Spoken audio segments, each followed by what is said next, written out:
राहुल गांधी को supreme court ने बड़ी राहत दी थी हाल ही में, जिसके चलते राहुल गांधी संसद में वापसी कर गए। लेकिन अब दूसरी तरफ चर्चा उनकी भारत जोड़ो यात्रा को लेकर। जिस भारत जोड़ो यात्रा ने कांग्रेस पार्टी, राहुल गांधी और तमाम विपक्षी नेताओं को एक जीवनदान दिया, एक हौसला दिया कि बीजेपी को हराया जा सकता है, वही हौसला दोबारा दिखाना चाहते हैं राहुल गांधी। पहली यात्रा कन्याकुमारी से कश्मीर तक की थी और दूसरी यात्रा गुजरात से मेघालय तक की बताई जा रही है।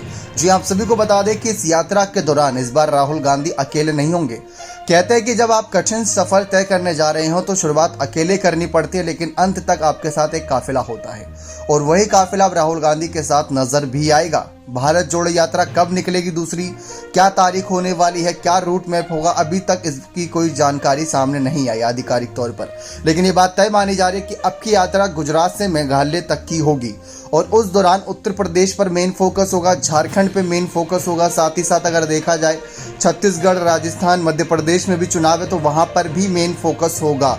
यानी कांग्रेस पार्टी बड़ा खेल करेगी। पिछले साल राहुल गांधी ने सितंबर में भारत जोड़ो यात्रा निकाली थी, लेकिन इस बार की यात्रा कही जा रही है कि 2 अक्टूबर को निकाली जा सकती है। 2 अक्टूबर इसलिए क्योंकि गांधी जयंती है और गुजरात से अगर शुरुआत करेंगे तो वहां से एक अलग ही तवज्जो मिलेगी। भारत जोड़ो यात्रा पहली बहुत ज़्यादा सफल रही थी, उससे साफ पता चला कि कर्नाटक में सरकार बन गई कांग्रेस की और सर्वे में भी एक आ गया था कि भारत जोड़ो यात्रा की वजह से ही कर्नाटक में सरकार बनी थी।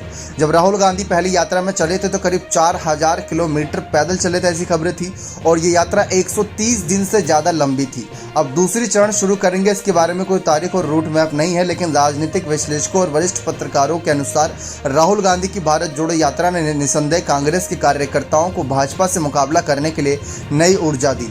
वहीं अगले साल लोकसभा चुनाव भी है और हर कोई यही कह रहा था कि अगर राहुल यात्रा कर भी लेंगे तो फायदा क्या है, वो तो चुनाव लड़ भी नहीं पाएंगे। लेकिन ऐसे में अब राहुल गांधी चुनाव भी लड़ सकते हैं क्योंकि उनकी सजा पर एक तरीके से अभी फिलहाल रोक लगाई गई है सुप्रीम कोर्ट के द्वारा, जब तक हाई कोर्ट या निचली अदालत का अब तक कोई फैसला नहीं आ जाता कि क्यों ज़्यादा से ज़्यादा राहुल गांधी को सजा दी गई थी मोदी सरनेम केस में।